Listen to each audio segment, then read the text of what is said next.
Maya is what keeps the souls under bondage and has kept all of us under bondage since eternity.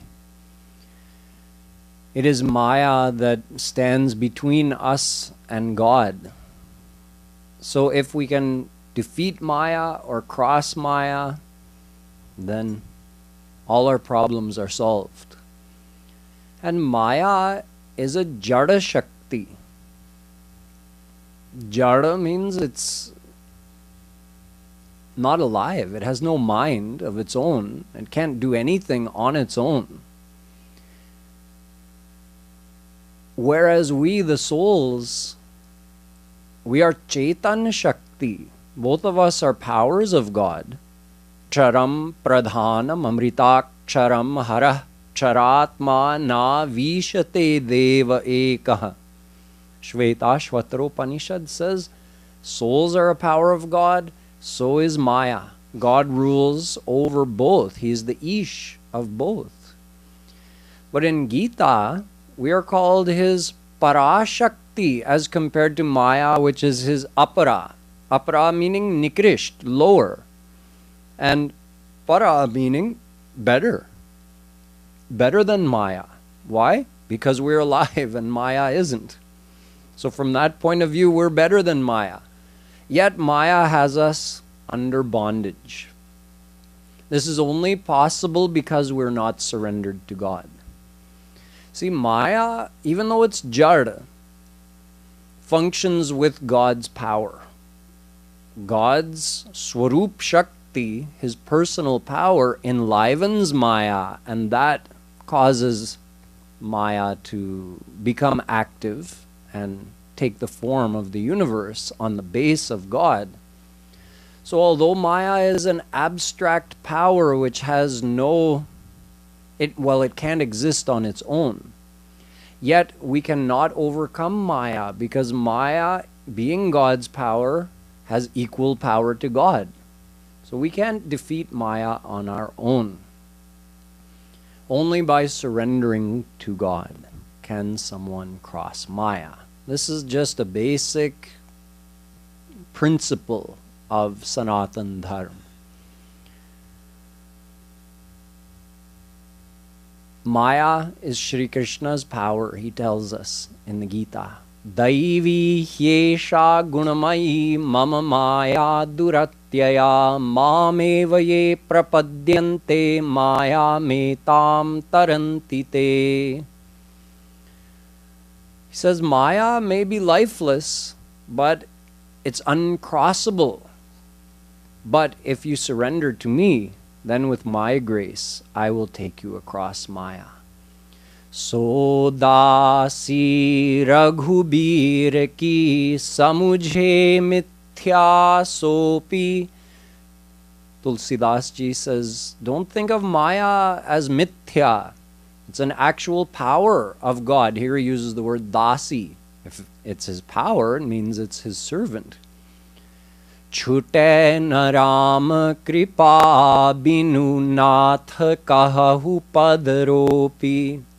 Without receiving the grace of Shri Krishna, Maya can never be overcome. And we know to receive his grace, we have to surrender to him.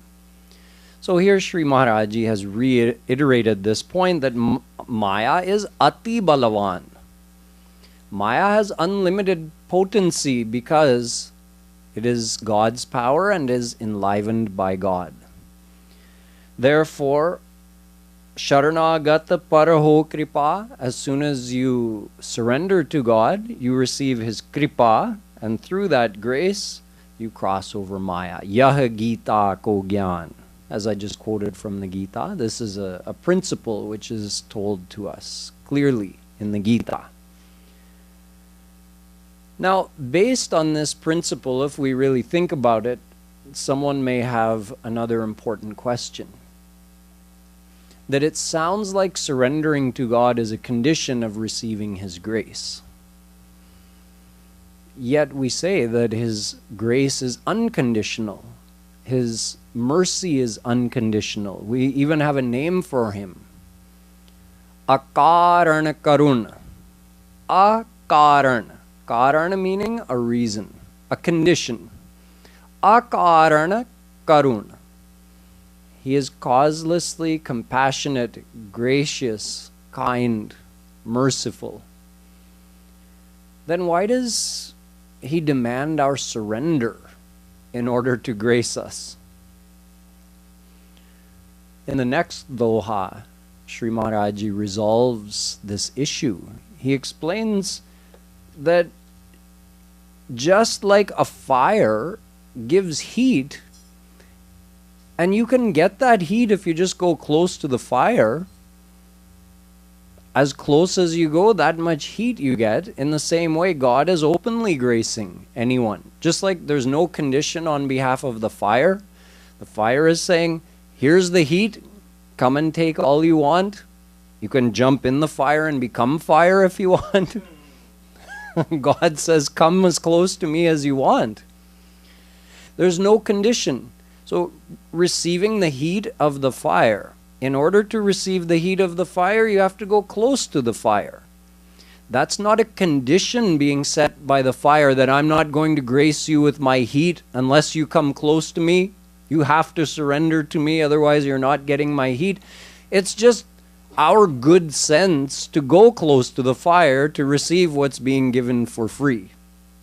Similarly, when God is openly willing to grace anybody at any time, it's simply a person's good sense. If that person opens his heart to receive God's grace, which we use the word surrender to describe that. So it's not really a condition at all. It's just the means of receiving what's being given unconditionally. Even what is being given unconditionally has to be received, doesn't it? If someone's trying to give you a gift, you have to accept it. So that's how God's grace is. The difference between God and the fire in this analogy is that the fire could be physically far from us and we have to go close to it to feel the heat. And the closer we go, the more we feel the heat. Whereas God is a fire who is omnipresent. So he's never far from us physically, but mentally we can be closed off from him. In other words, it's not physically going close to God that counts as surrender. It's mentally joining our mind with him. So in one way, it's easier than going close to the fire because you don't have to move an inch.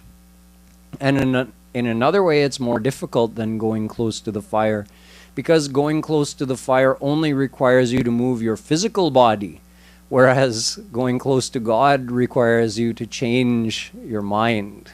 That sometimes takes a lot more work.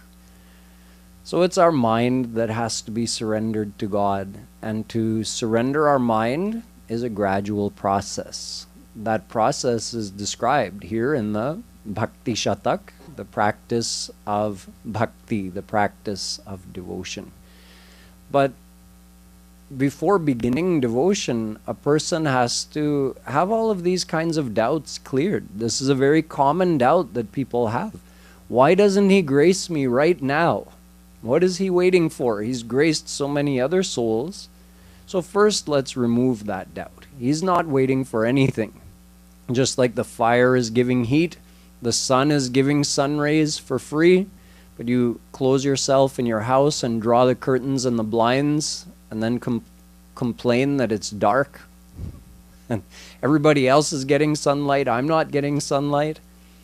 So we have to accept God's grace in our heart by becoming surrendered to him. Then we can have all the grace we want. And when we become 100% surrendered, like the iron touching the parasmani, it then actually becomes gold. Like if you get so close to the fire, you become one with the fire. Similarly, when we join our mind totally with God, then we receive his ultimate divine grace. That Swarup Shakti completely permeates our mind and divinizes our mind. Then we are free from Maya and we experience divine bliss and we have divine knowledge. So divine knowledge is further explained in a couple of dohas further ahead. So we'll sing further ahead now.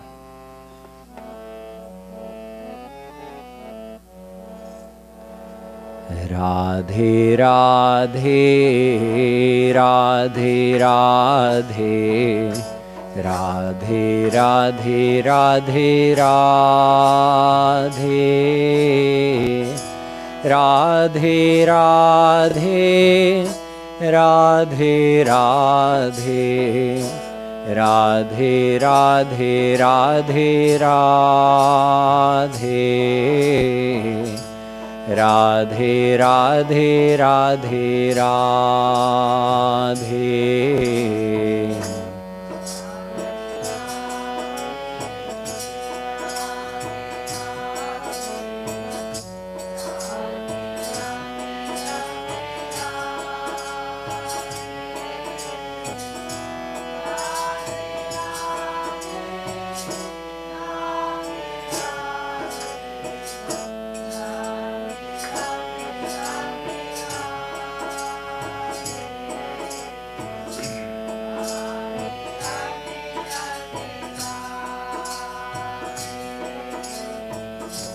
जिमि हो शीत निवृत्त तीन जिन ढिंग अगिनि सिधार तिमि हो कृपा तीनहि जिन मन जाए हरिद्वार राधे राधे मन जाए हरिद्वार।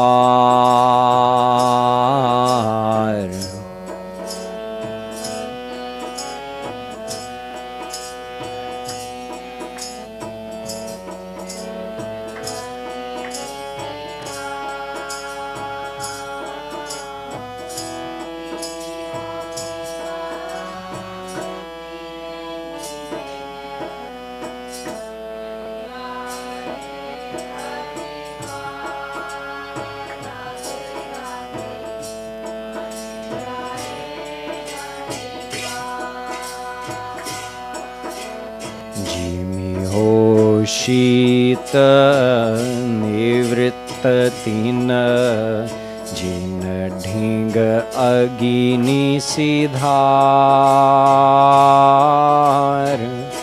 तिमि हो कृपा तीनहि जिन मन जाए हरिद्वार राधे राधे मन जाए Haridwar.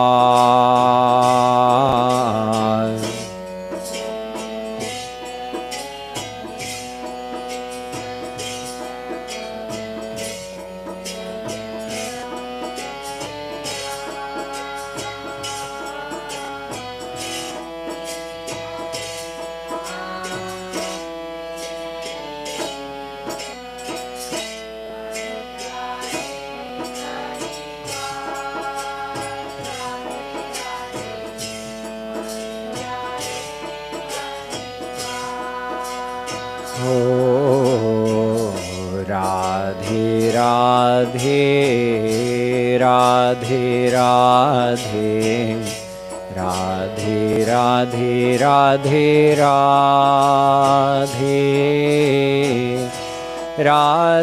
Radhe Radhe Radhe Radhe Radhe Radhe Radhe Radhe Radhe Radhe Radhe Radhe.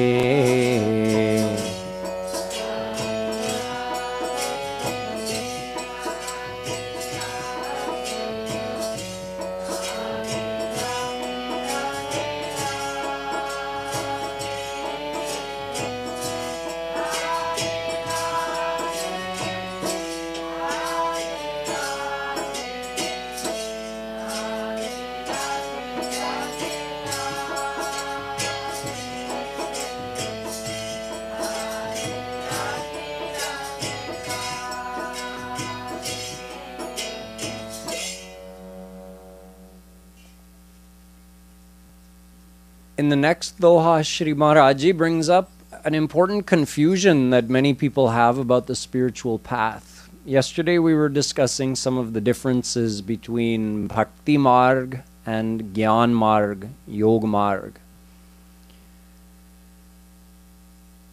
Many times people don't make these distinctions, they lump everything together. So whatever they hear about any type of spiritual path, they think it applies to all the spiritual paths. Like they hear a lot about renunciation. And then they think, okay, to qualify for any spiritual path, I have to be totally renounced. I have to physically leave all my possessions and family and everything. But we learned yesterday that in fact, on the path of bhakti, even a person who is involved in worldly life, who has a family, who has a house, a car, physical possessions, can do bhakti. So you see, you can't paint everything the same way.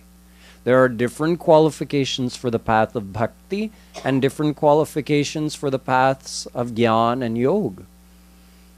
We discussed about attachments, mental attachments and desires.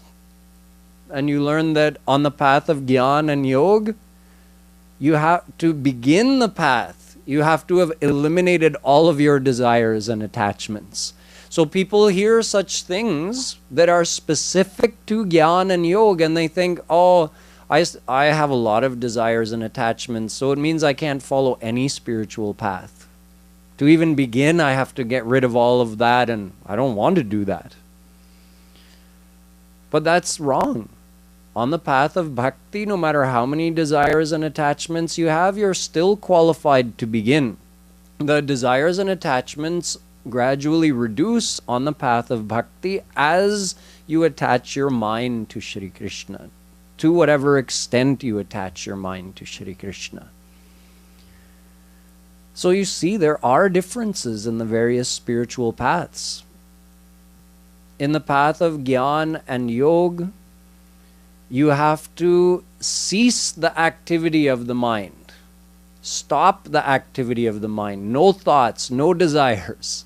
In the path of bhakti, you take that activity and you divert it towards Shri Krishna. You have thoughts, okay? Keep thinking about Shri Krishna. Visualize him, love him, imagine his leelas. You have desires. What desires? 5 kinds of desires related to seeing, hearing, tasting, touching, and smelling. So use the same 5 desires to desire Shri Krishna. Here he describes another difference. Many people have this idea because on the path of Gyan and Yoga, you're supposed to transcend the feeling of self.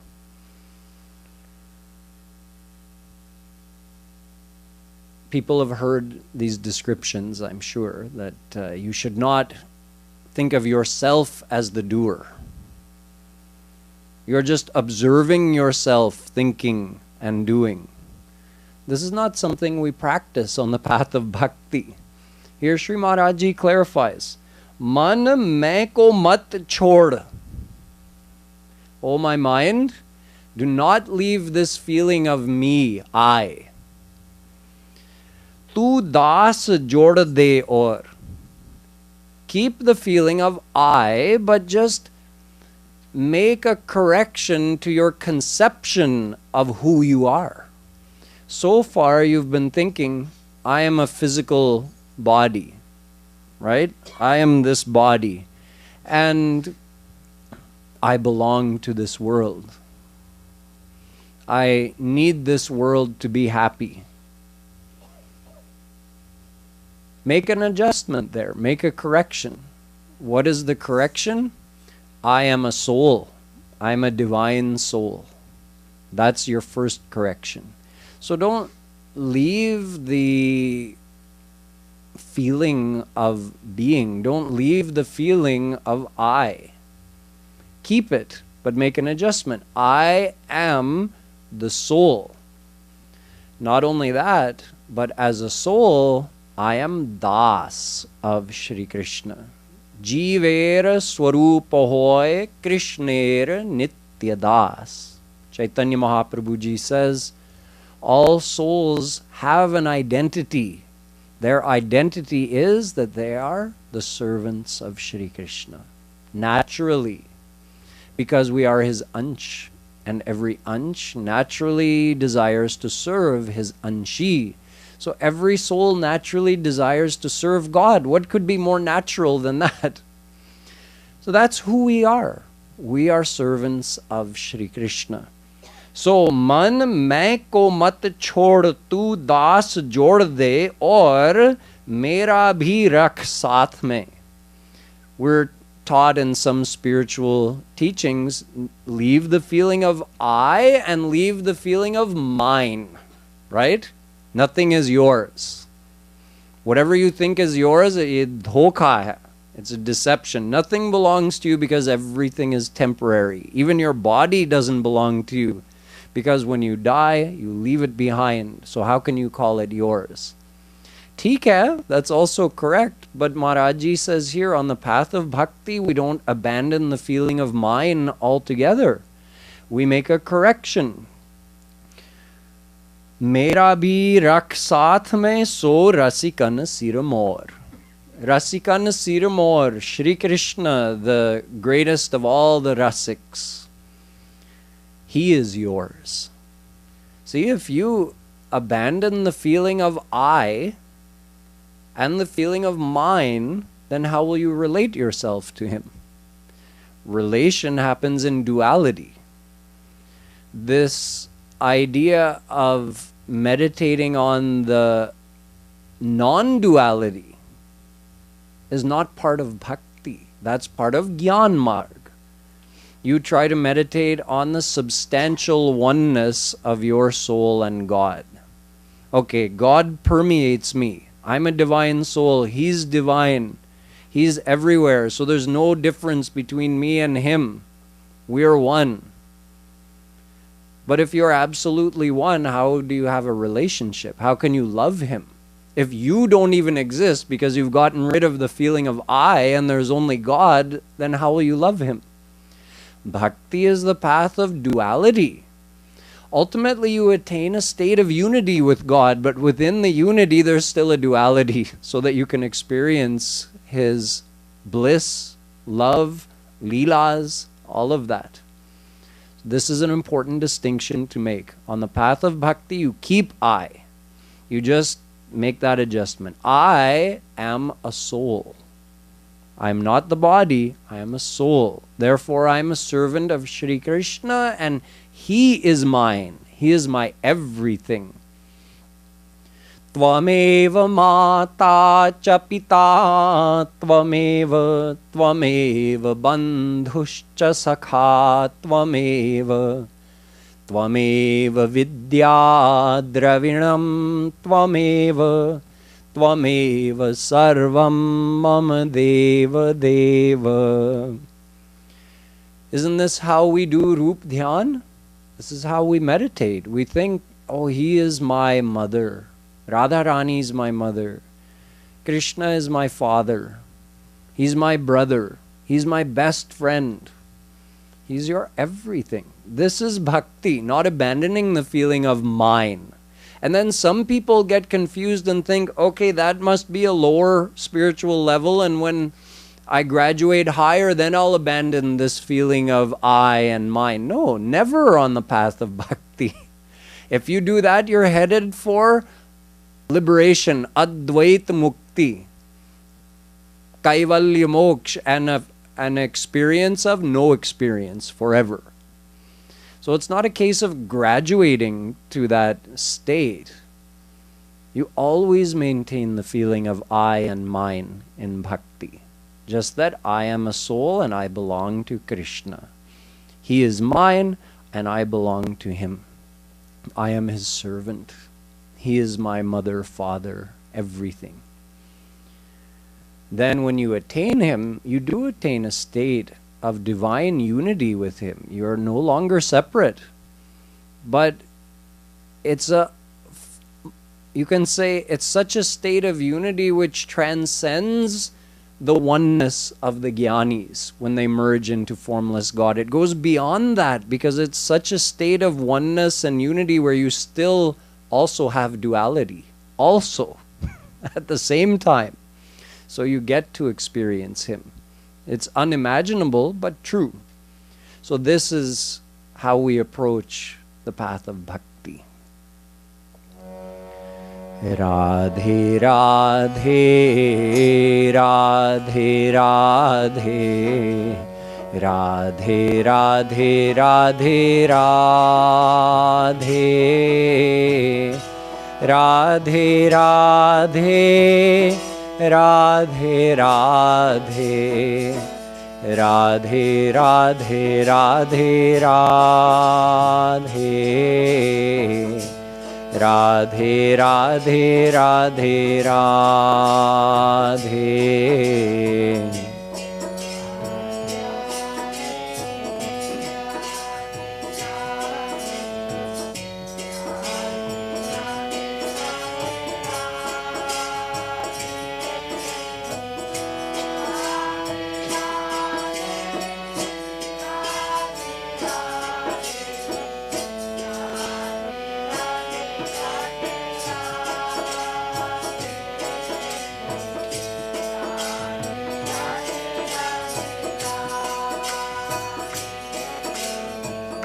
मन में को मत छोड़ तू, दास जोड़ दे और मेरा भी रख साथ में, सो रसिकन सिर मोर।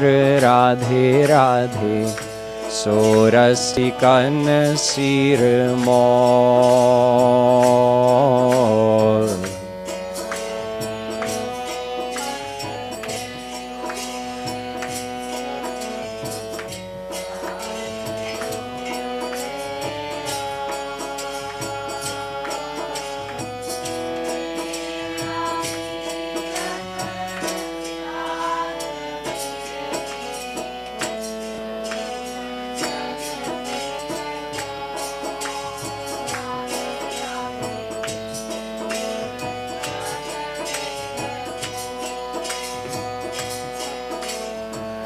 मन में को मत छोड़ तू, दास जोड़ दे और मेरा भी रख साथ में, सो रसिकन सिर मोर।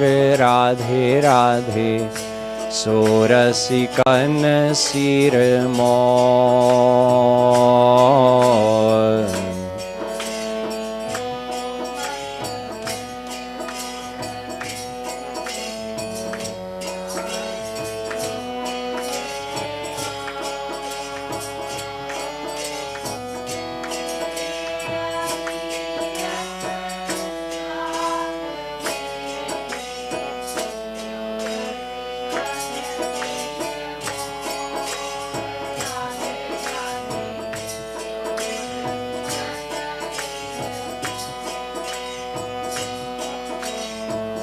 Radhe Radhe Radhe Radhe Radhe Radhe Radhe Radhe Radhe Radhe Radhe Radhe Radhe Radhe Radhe Radhe Radhe Radhe Radhe.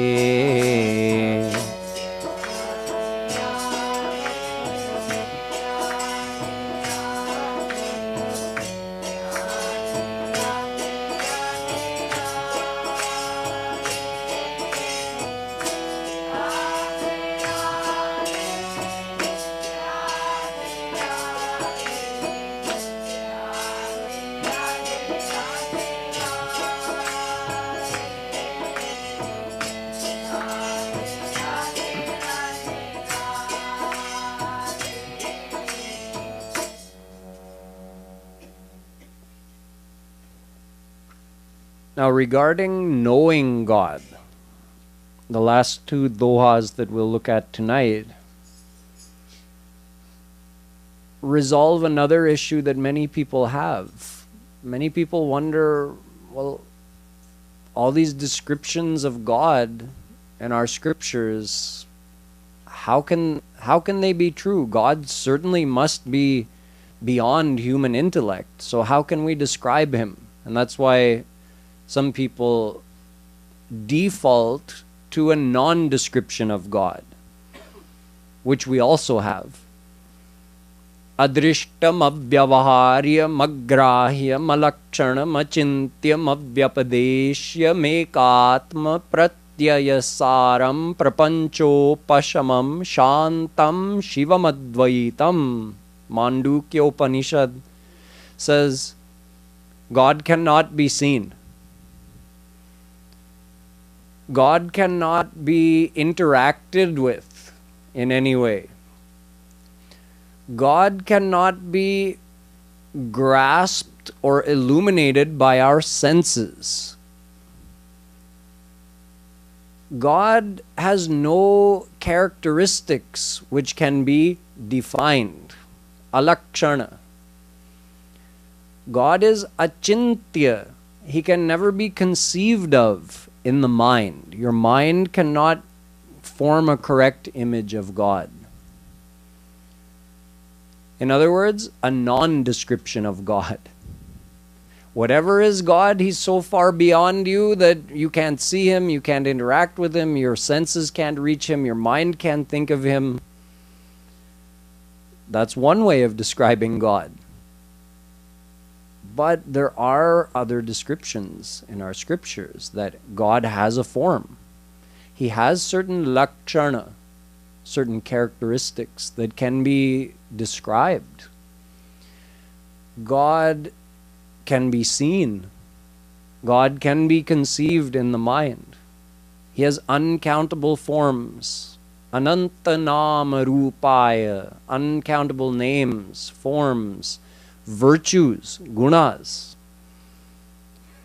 abodes, leelas. So on one hand, we have the non-description description of God. And on the other hand, we have extensive descriptions of God. So some people see this as a contradiction, that if God is so far, they think, okay, if we try to describe God, it means we're limiting God. If we try to say God has a form, it means we are limiting God. Certainly God must be beyond forms. I understand the feeling, but in fact the opposite is true. If we say God cannot have a form, we're limiting God. If we say God cannot have discernible characteristics, we're limiting God. So both are true simultaneously. Yes, God, of course, he has a form. Of course, he has unlimited qualities, characteristics, abodes, leelas, forms. But simultaneously, of course, that's completely beyond the reach of a material mind. A material senses can never see God or perceive God. A material mind can never correctly conceive God. A material mind cannot know God. So both are simultaneously true. But God is divine. He does have all of these amazing divine qualities and powers. And he can be experienced, but not just with our material mind. So here, Sri Maharaji says, Samuj. In other words, O my buddhi, O my intellect. He's referring to as my samuj. O samuj, listen up. Samuj so sham ko samuj saka nahi koi. So 3 uses of the word samuj. The first one indicating my intellect. The second one also saying samuj so, oh my intellect,